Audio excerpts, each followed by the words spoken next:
ಇನ್ನು ಜಾತಿಗಣತಿ ವಿಚಾರವಾಗಿ ಒಂದು ಇದಕ್ಕೆ ಸಂಬಂಧಪಟ್ಟ ಹಾಗಿನ ಕೂಲಂಕುಷವಾಗಿ ಅಭಿಪ್ರಾಯ ಸಂಗ್ರಹ ಮಾಡಬೇಕು ಅನ್ನುವಂಥ ನಿಟ್ಟಿನಲ್ಲಿ ಒಂದು ವಿಶೇಷವಾದಂಥ ಕ್ಯಾಬಿನೆಟ್ ಸಭೆಯನ್ನು ಮೊನ್ನೆ ಕರೆಯಲಾಗಿತ್ತು.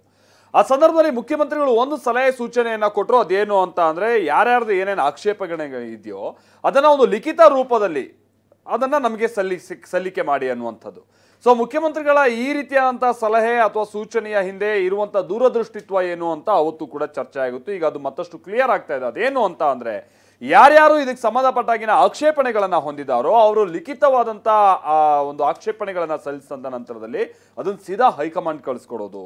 ನೋಡಿ, ಈ ರೀತಿಯಾದಂಥ ಸಮಸ್ಯೆಗಳು ಇಂತಿಂಥವ್ರಿಗೆ ಕಂಡು ಬರ್ತಾ ಇದೆ, ನೀವೇ ಇದನ್ನು ಪರಿಹರಿಸಿ ಅಂತ ಹೈಕಮಾಂಡ್ ಜವಾಬ್ದಾರಿಗೆ ಬಿಟ್ಬಿಡುವಂಥ ವ್ಯವಸ್ಥೆಯೂ ಕೂಡ ಏನಾದರೂ ಆಗ್ತಾ ಇದೆಯಾ?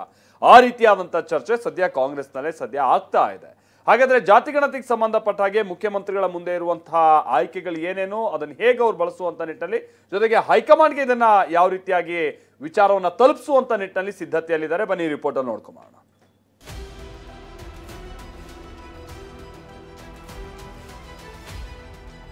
ಅದು ಮರದ ಕೆಳಗಡೆ ಕೂತ್ಕೊಂಡು ಮರ್ಕೊಂಡ್ ಬರಕ ಆಗೋದಿಲ್ಲ. ಆದ್ಮೇಲೆ ಸಿದ್ದರಾಮಯ್ಯನವರು ಮತ್ತೊಬ್ಬ ಹಳೆ ಸಿದ್ದರಾಮಯ್ಯ ಆಗಿ 1 ಗಂಟೆ ಇರಲಿ ಪರವಾಗಿಲ್ಲ, ಯಾರಿಗೂ ಅನ್ಯಾಯ ಆಗಲ್ಲ ಅನ್ನೋದೊಂದೇ ಮಾನದಂಡ. ತಿರಸ್ಕಾರ ಮಾಡಿ ಹೊಸದಾಗಿ ಮಾಡಿದ್ರೆ ನಿಜವಾಗ್ಲೂ ಕೂಡ ಅವ್ರ ಇತಿಹಾಸದಲ್ಲಿ ಉಳ್ಕೋತಾರೆ.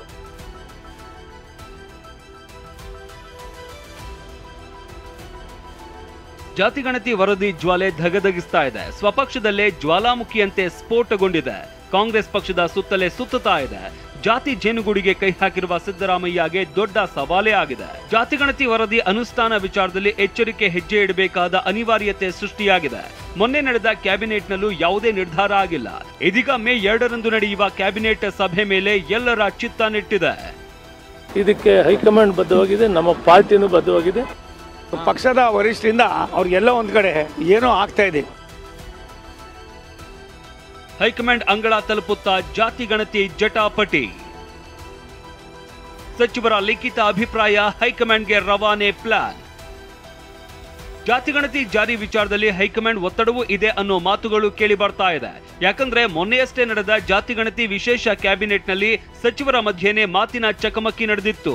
ಒಕ್ಕಲಿಗ ಲಿಂಗಾಯತ ನಾಯಕರು ವಿರೋಧ ವ್ಯಕ್ತಪಡಿಸಿದ್ರು. ಹೀಗಾಗಿ ಪರಿಸ್ಥಿತಿ ನಿಯಂತ್ರಣ ಮಾಡೋದಕ್ಕೆ ಸಿಎಂ ಸಿದ್ದರಾಮಯ್ಯ ಎಲ್ಲಾ ಸಚಿವರು ಲಿಖಿತ ರೂಪದಲ್ಲಿ ಅಭಿಪ್ರಾಯ ತಿಳಿಸುವಂತೆ ಸಲಹೆ ಕೊಟ್ಟಿದ್ದಾರೆ. ಈ ಬಗ್ಗೆ ನಿನ್ನೆಯಷ್ಟೇ TV9 ಇನ್ಸೈಡ್ ನಲ್ಲಿ ಎಕ್ಸ್ಕ್ಲೂಸಿವ್ ಸುದ್ದಿ ಬಿತ್ತರಿಸಿದ್ವಿ.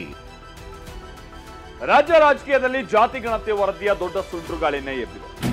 ನಿನ್ನೆ ಕ್ಯಾಬಿನೆಟ್ ನಲ್ಲಿ ಚರ್ಚೆ ಆಯಿತು, ಯಾರು ವಿರೋಧ ಮಾಡಿಲ್ಲ. ನಾಳೆ ಆಗುತ್ತದಲ್ಲ, ಇನ್ನೊಂದು ವರ್ಷ ಆದ್ರೂ ಆಗ್ಬೋದು. ಮತ್ತೊಮ್ಮೆ ಸಮೀಕ್ಷೆ ಮಾಡೋದ್ರಿಂದ ಏನು ತಪ್ಪಾಗೋದಿಲ್ಲ. ಜಾತಿಗಣತಿ ವರದಿಯ ಬಗ್ಗೆ ಎಲ್ಲಾ ಸಚಿವರಿಂದ ಸಿಎಂ ಅಭಿಪ್ರಾಯ ಪಡೆಯೋಕ್ಕೂ ಒಂದು ಕಾರಣ ಇದೆ. ಅದೇನು ಅನ್ನೋ ಇನ್ಸೈಡ್ ಮಾಹಿತಿಯನ್ನ ಹೇಳ್ತೀವಿ ನೋಡಿ. ಜಾತಿಗಣತಿ ವರದಿಯ ಬಗ್ಗೆ ಎಲ್ಲಾ ಸಚಿವರಿಂದ ಲಿಖಿತ ಅಭಿಪ್ರಾಯ ಪಡೆದು ಹೈಕಮಾಂಡ್ಗೆ ರವಾನೆ ಮಾಡೋದಕ್ಕೆ ಪ್ಲಾನ್ ಮಾಡಲಾಗಿದೆ ಎನ್ನಲಾಗಿದೆ.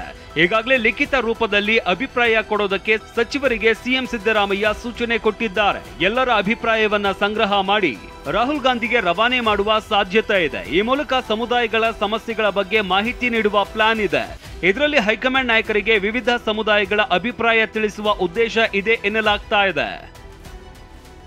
ಇದೇ ವಿಚಾರಕ್ಕೆ ಸಾಕ್ಷಿ ಎಂಬಂತೆ ಮೊನ್ನೆಯಷ್ಟೇ ಜಾತಿಗಣತಿ ವಿಚಾರದಲ್ಲಿ ಹೈಕಮಾಂಡ್ ಬದ್ಧ ಇದೆ ಅಂತ ಸಚಿವ KH ಮುನಿಯಪ್ಪ ಹೇಳಿದ್ರು.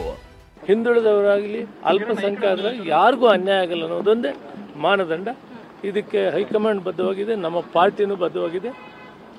ಇವತ್ತು ಮಾತಾಡೋಣ, ನೋಡೋಣ ಯಾರು. ವರಿಷ್ಠರಿಂದಲೇ ಏನೋ ಆಗ್ತಿದೆ ಎಂದ ವಿ ಸೋಮಣ್ಣ. ಸಿದ್ದರಾಮಯ್ಯ ಹೀಗೆ ಮಾಡೋ ಮನುಷ್ಯನೇ ಅಲ್ಲ. ಎಲ್ಲೋ ಒಂದ್ ಕಡೆ ಜಾತಿಗಣತಿ ಜಾರಿಗೆ ವರಿಷ್ಠರಿಂದಲೇ ಒತ್ತಡ ಇದೆ ಅನ್ನೋ ರೀತಿಯಲ್ಲಿ ಕೇಂದ್ರ ಸಚಿವ ವಿ ಸೋಮಣ್ಣ ಮಾತನಾಡಿದ್ದಾರೆ. ಡೆಲ್ಲಿ ನಾಯಕರಂದಿಲ್ಲ, ಅವ್ರ ಪಕ್ಷದ ವರಿಷ್ಠರಿಂದ ಅವ್ರಿಗೆಲ್ಲ ಒಂದ್ ಕಡೆ ಏನೋ ಆಗ್ತಾ ಇದೆ. ಬಟ್ ಒಂದು ಸತ್ಯ, ಯಾರೇನೇ ಹೇಳಿ ಸಿದ್ದರಾಮಯ್ಯನವರು ಮತ್ತೊಬ್ಬ ಹಳೆ ಸಿದ್ದರಾಮಯ್ಯ ಆಗಿ 1 ಗಂಟೆ ಇರಲಿ ಪರವಾಗಿಲ್ಲ, ಇದನ್ನೇನಿದು ತಿರಸ್ಕಾರ ಮಾಡಿ ಹೊಸದಾಗಿ ಮಾಡಿದ್ರೆ ನಿಜವಾಗ್ಲೂ ಕೂಡ ಅವ್ರ ಇತಿಹಾಸದಲ್ಲಿ ಉಳ್ಕೋತಾರೆ. ಇತ್ತ ಜಾತಿಗಣತಿ ವಿಚಾರವನ್ನೇ ಅಸ್ತ್ರ ಮಾಡಿಕೊಂಡು ಸರ್ಕಾರವನ್ನ ಟೀಕೆ ಮಾಡ್ತಾ ಇರುವ ಬಿಜೆಪಿ ನಾಯಕರು ಇದೀಗ ಕಾದು ನೋಡುವ ತಂತ್ರಕ್ಕೆ ಮೊರೆ ಹೋಗಿದ್ದಾರೆ.